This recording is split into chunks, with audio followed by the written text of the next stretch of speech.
শুক্রবার থেকে প্রচার শুরু করলেন আসানসোল লোকসভা কেন্দ্রে বামফ্রন্ট মনোনীত সিপিএম প্রার্থী জাহানারা খান। প্রথমে আসানসোল রবীন্দ্র ভবনে কর্মী সম্মেলন করেন। সাংবাদিকদের প্রশ্নের উত্তরে জাহানারা খান বলেন, প্রতিপক্ষ যত স্টার হন না কেন, বামফ্রন্টের কাছে জনগণ স্টার। তিনি বলেন, আসানসোলের সাধারণ মানুষের বিভিন্ন সমস্যার কথা তিনি তার প্রচারে তুলে ধরবেন। মানুষকে চিনি, শ্রমিক পরিবারের মেয়ে হিসাবে এলাকায় আমাকে সবাই চেনে এবং দীর্ঘদিন ধরে সংগঠন করার ফলে গোটা এলাকার মানুষ আমাকে জানে। সেই হিসাবে আমি 100% আশাবাদী। দেখুন, লড়াই কতটা হবে বলতে পারছি না, কিন্তু আমরা 100% মাঠে নেমে গেছি, আমরা লড়াই করছি।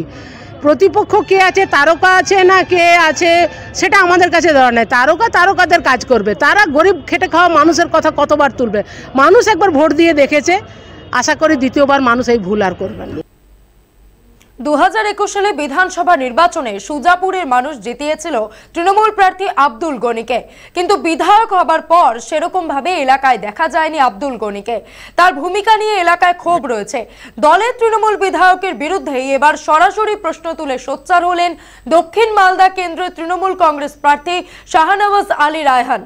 শুক্রবার মালদা প্রেস কর্নারে এক সাংবাদিক বৈঠকে তিনি জানান, সুজাপুর বিধানসভা কেন্দ্রের ভোটার থাকলে আমিও হতাশ হতাম। বিধায়কের পরিষেবা পাচ্ছেন না ওখানকার মানুষ। আমি ক্ষমা প্রার্থী হিসেবে এলাকায় যাব। আর এই নিয়ে কটাক্ষ করতে ছাড়েনি বিজেপি।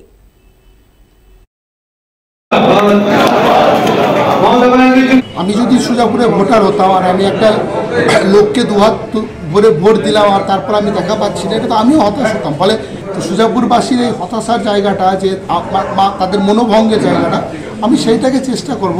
প্রথমে আমি তাদের কাছে ক্ষমা প্রার্থী হিসেবে যাব যে আপনারা ভোট দিলেন কিন্তু পরিষেবা পেলেন না। আর তারপর আমি যেটা চেষ্টা করব যে আগামী 2 বছর কী করে একটা মেকআপ দেওয়া যায় ওই জায়গাটাতে, যে তারা অন্তত তাদের একটা প্রতিনিধি পায়। আমরা একদিনও আসেন না সুজাপুরে, তাই তিনি নিখোঁজ। তাহলে তিনি যে দাঁড়িয়েছেন, মানুষ তো তাকেই প্রশ্ন করবে যে তিনি জেতার পরে তিনিও চলে যাবেন। স্বাভাবিকভাবেই তাকেই বা ভোট কেন দেবে মানুষ? এটা তো মানুষের প্রশ্নচিহ্নের মুখে তিনি